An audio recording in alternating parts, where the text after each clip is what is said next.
Order 𝗂𝗂𝗏𝗡 to move the motion. I beg to move that this House has considered connected and automated vehicles. On Tuesday the 28th of October 2025, the UK Parliament held a 90-minute debate on autonomous vehicles. 13 MPs spoke. Motorcyclists make up 21% of road deaths in this country. We have a death rate 40 times higher than for car occupants. So do you want to guess how many times we were mentioned in this debate? 0. How dare you!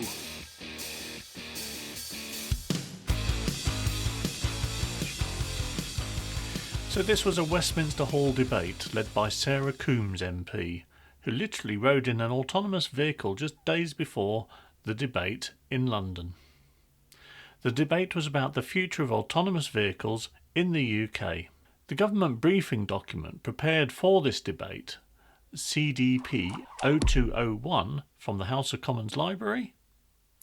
Motorcycles not mentioned. But we can rely on MPs to have our backs though, can't we?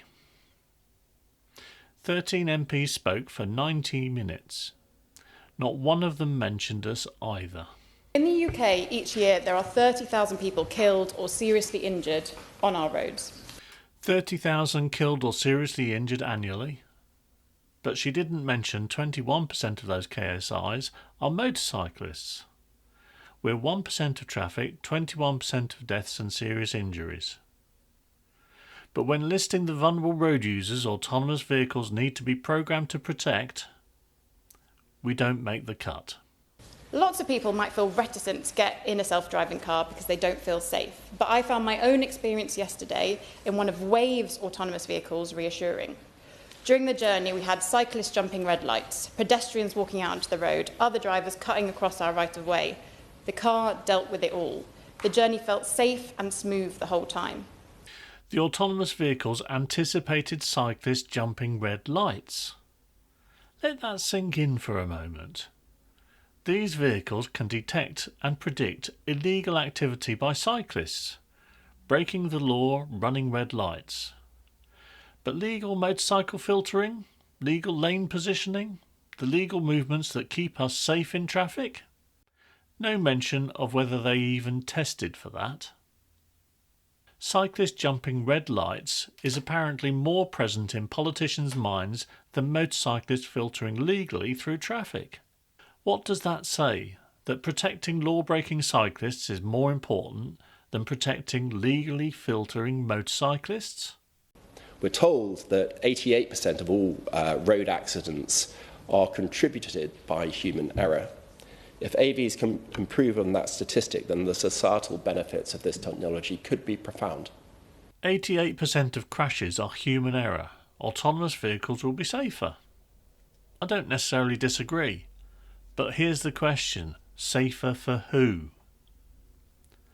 When they program these vehicles to be 70% better than human drivers, which humans are safer? Car drivers? Cyclists? If the baseline for safe doesn't account for how these vehicles detect, predict and avoid motorcycles, then safer than human drivers can still mean deadly for motorcyclists. Early today, in fact, just before I came to this debate, as it would happen, I chaired a round table with representatives from across the accessibility community to enhance our understanding and grow awareness of the risks and indeed the benefits that this new mode of transport can offer. The Minister, the person actually responsible for AV policy. He chaired a round-table meeting with representatives from across the accessibility community. Planning for how autonomous vehicles can serve people with disabilities. That's important. But is this a plan to make autonomous vehicles accessible for the motorcyclists who survive the crashes, rather than programming them to prevent crashes in the first place? That's not a safety strategy, that's casualty management plan. What does it mean for cycling, which we know helps people to get around their towns and cities and enhances their physical health? That just as the first half of the last century saw a mix of horses, trams, bikes, buses and cars, so the first half of this century could see a rivalry again. A rivalry between human-controlled cars, semi and fully automated vehicles, bikes and buses. What is the new hierarchy of transport? A hierarchy of transport. Pedestrians first, then cyclists, then buses and public transport. Notice who's missing? We don't even make the hierarchy. Not first, not last, we're not anywhere. The Oxfordshire MyLink team freely admit that they hadn't fully anticipated quite how tightly controlled roadside vegetation has to be for their autonomous buses to work. And on windy days, sometimes the buses get confused by moving branches that they think are hazards. Moving branches. They're worried about whether autonomous vehicles can detect moving branches. But motorcycles filtering through traffic? We're not there. Not a concern. Branches made the cut, we didn't. The future of self-driving vehicles will be shaped by the public's level of trust in their safety. Trust depends on transparency, on regulation and performance. That's why the government recently consulted on protecting marketing terms of automated vehicles to make sure that only genuinely self-driving vehicles can be marketed as such. In 2026, we'll also be consulting on safety principles to ensure all automated vehicles meet or exceed human driving standards. The Minister said that the government will be consulting on safety principles in 2026. Now there's one small problem with that. The Statement of Safety Principles consultation opened on the 10th of June 2025. It closed on the 1st of September 2025 and this debate was on the 28th of October. So when the Minister stood up and said they'll be consulting in 2026, he was talking about a consultation that had closed 2 months earlier.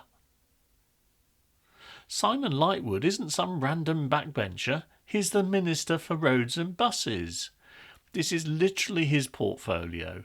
Automated vehicles policy is his responsibility. And he doesn't know that the most important consultation on AV safety standards, the one that will define what safe means, already closed months ago. And if the Minister responsible for AV policy doesn't know when the Safety Principles consultation closed, how confident should we be that motorcyclists were considered in those safety principles at all? MAG has been fighting to be heard. We've responded to consultations. We've been making the case for motorcycle safety in autonomous vehicle testing. But when Parliament debates the future of autonomous vehicles, when MPs discuss vulnerable road users, when the government briefing is prepared, we don't get mentioned. This is about safety standards that are being written right now for the vehicles that will share the road with us. If motorcyclists aren't in the conversation, we won't be in the testing protocols. If we're not in the testing protocols, we won't be in the algorithms. If we're not in the algorithms, we won't be detected properly. And if we're not detected properly, we're going to be under their wheels. These aren't theoretical vehicles. Trials are happening now. Waymo, Wave, Uber, they're testing them in London. The UK wants to be the first country in Europe to deploy autonomous vehicles commercially. The regulatory framework is being built right now. The Statement of Safety Principles consultation has closed. Responses are being analysed, the standards are being written. And based on Tuesday's debate, based on the government briefing, based on the Minister not even knowing the timeline, motorcyclists aren't part of that framework. This is the moment when motorcycle safety either gets included in autonomous vehicle testing protocols or it doesn't. And based on Tuesday's debate, it doesn't. Unless we make them see us. There's a link to contact your MP in the description to this video. Tell them that you watched this debate. Tell them that you noticed. Tell them that 21% of road deaths they keep talking about, that's us. Make them see us. The question is that this House has considered connected and automated vehicles. As many as are of that opinion say aye. Aye. On the contrary, no. I think the ayes have it. The ayes have it. The ayes have it? No, they don't. Not until they see us.